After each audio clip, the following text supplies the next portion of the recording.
This is one of the most famous tourist attractions in Beijing, the Temple of Heaven. The architectures in the Temple of Heaven have two themes.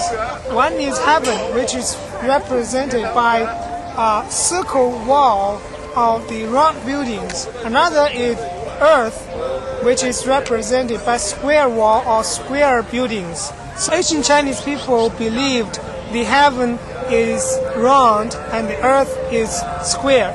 So that's why the architectures here have two themes, heaven and earth, square and circle. On the 8th day of the first lunar month, the emperor would come here to pray for good harvest. During the summer solstice, the emperor came to pray for rain. And during the winter solstice, the emperors would come here to give a thanks for the good harvest and the rain. So usually they would come 3 times a year. When the emperor came, he would stay here for 3 days.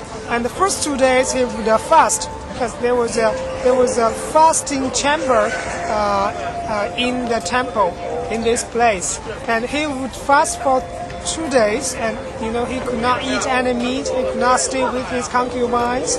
And the last day, the 3rd day in the morning, he would get up very early and change his clothes and get ready for the worshiping ceremony. And the emperor would be carried from the fasting chamber to the circular mound altar where they worshipped and prayed. We are now at the south gate. And the tour today we first take us to the circular mound altar where the emperor exactly worshipped. And then we are going to walk to the imperial vault of heaven where the people put the tablets of different gods. This is really a big park in the city.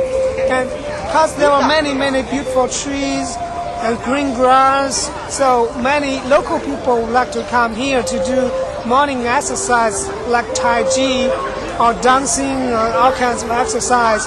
And some elderly people also would walk their birds in this park.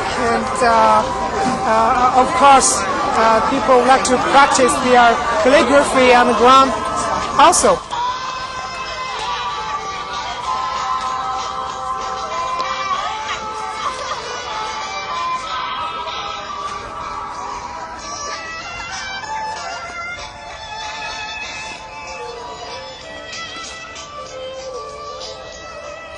Here we are at the circular mound altar with emperors worshipped. This is just 3 terraces made of marble stone, and around this circular mound altar there are 2 walls. One is a circle wall, the inner one is a circle wall, and the outer wall is a square wall. The steps leading up to each terrace are 9.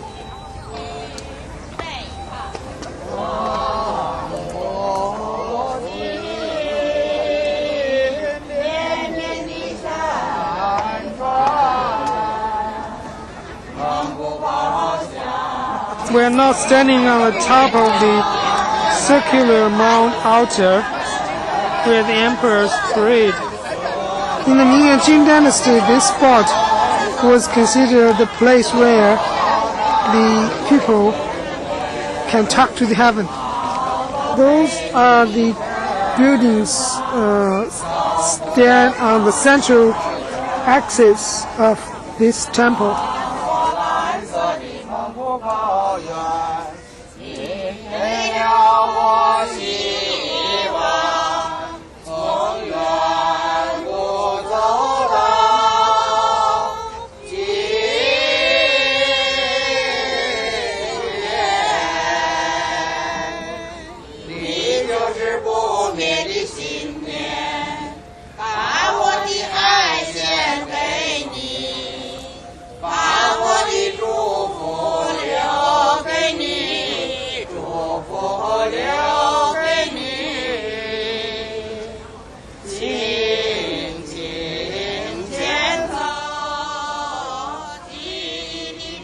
The red building in front is called the Imperial Vault of Heaven. And this area is well known of the Echo Wall. In this building, there were some tablets of different natural phenomena, like the tablets of God of Heaven, the tablets of God of Wind, the tablets of God of Lightning. So this is the Echo Wall. After the Echo Wall, we're going to walk along the Danbi Bridge, which means that a red stairway bridge to the highlight of the temple, the Hall of Prayer for Good Harvest. And then we're going to turn over east, walk along the long corridor. You can see many elderly people playing games over there, like playing cards or Chinese chess. And then we're going to get out of the temple through the east gate. Alright, this is a very old tree called Nine Dragon Juniper. It's about 500 years. It's called Nine Dragon because looks like some dragon whirling together. Seems more than one, but number 9 was very important, so they call it Nine Dragon Juniper.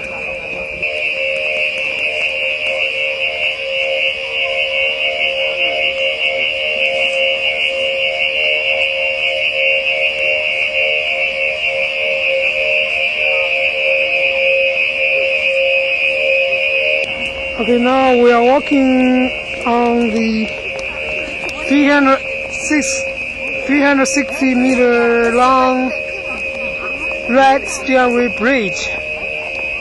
In ancient China, this was considered the way to the heaven. It's called the stairway because the end of this way is 2 meters higher than the starting point. We are standing in the central axis.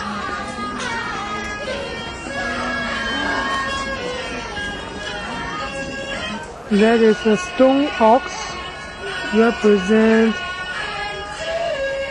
the sacrificial animals. The 28 pillars formed 3 circles. The first circle have four pillars, which represented the 4 seasons of the year. Another circle have 12 pillars, which represented the 12 months of the year. And the third circle have another 12, which stand for the division between day and night.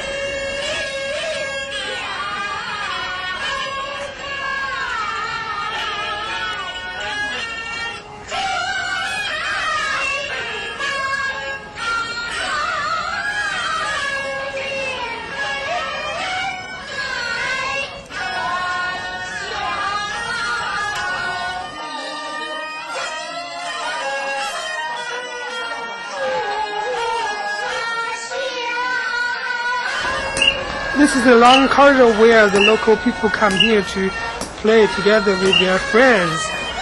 Sometimes they play cards and they play Chinese chess. And some people like to play the Chinese musical instruments, especially the typical instruments for backing opera. And that is called erhu in Chinese. It's a kind of 2-string fiddle.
1, 2, 3. So it means 3 years old.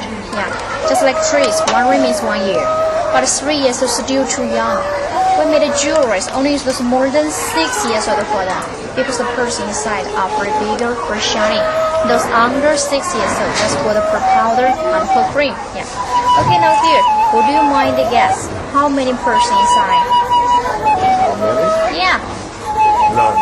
None? Oh my god. You can say. Oh. Maybe about 40. Yeah, and different colors. You can see it's purple, white, and pink. Yeah, sometimes we can see the black. Different colors. Okay, now here I want to show you how to distinguish which is the real and which is the fake. Usually we just take 2 pearls and then rub them together. If you feel a little bit rough, those are real. If smooth, those are fake. Yeah.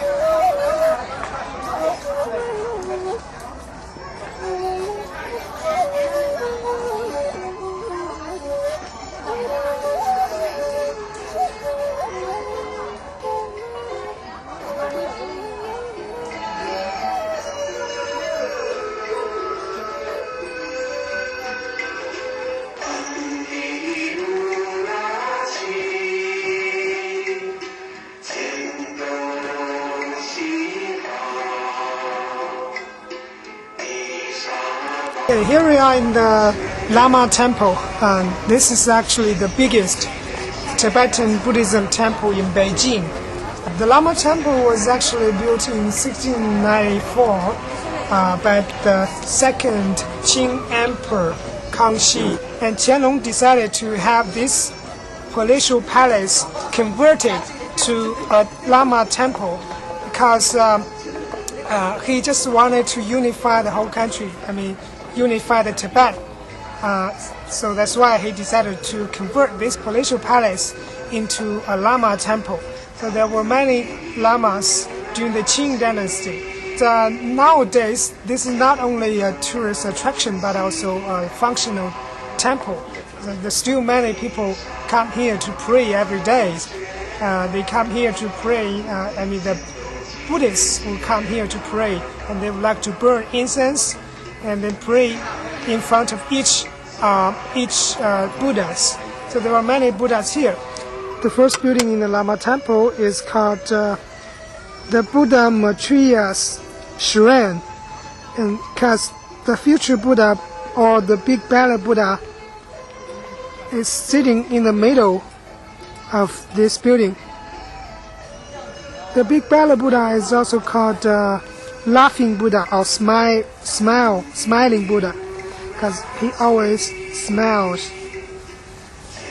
So along the central axis of the Lama Temple, there were altogether 5 main buildings, and at the last one, the last one is called the Hall of 10,000 Happiness, because there were about 10,000 big and small Buddhas inside that building.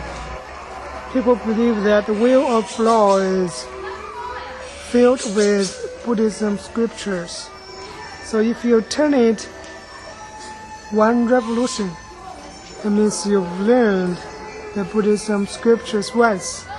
So usually you can see the lamas turn it every day to learn the Buddhism scriptures.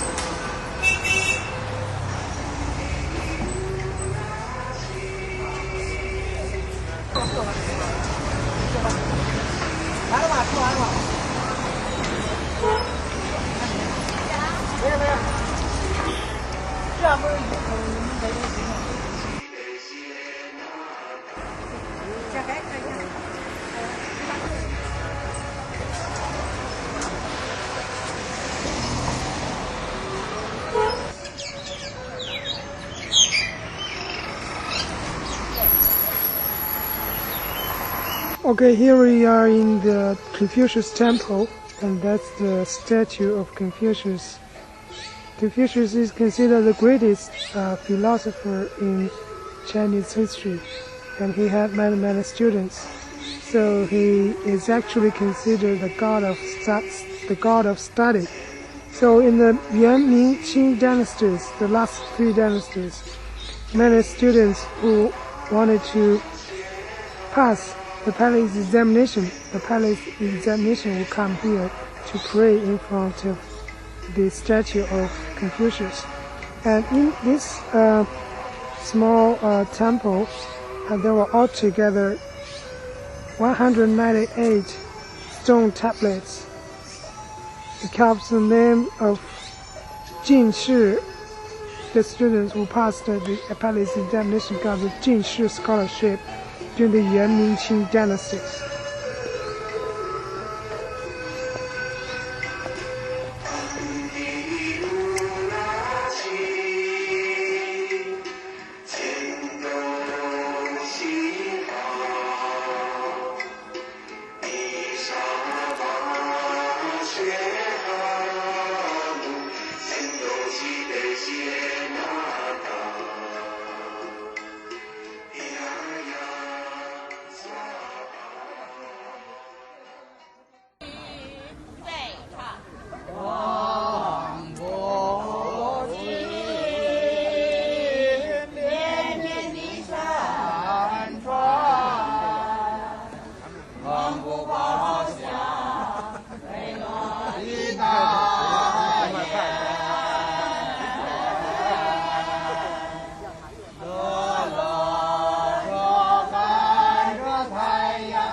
We are waiting for the train heading to Xi'an.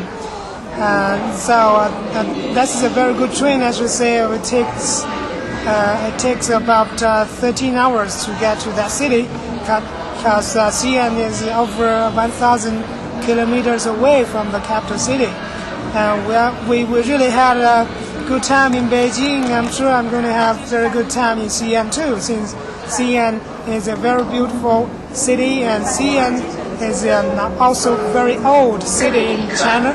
So we're going to see many historical sites here, and we're going to have fun.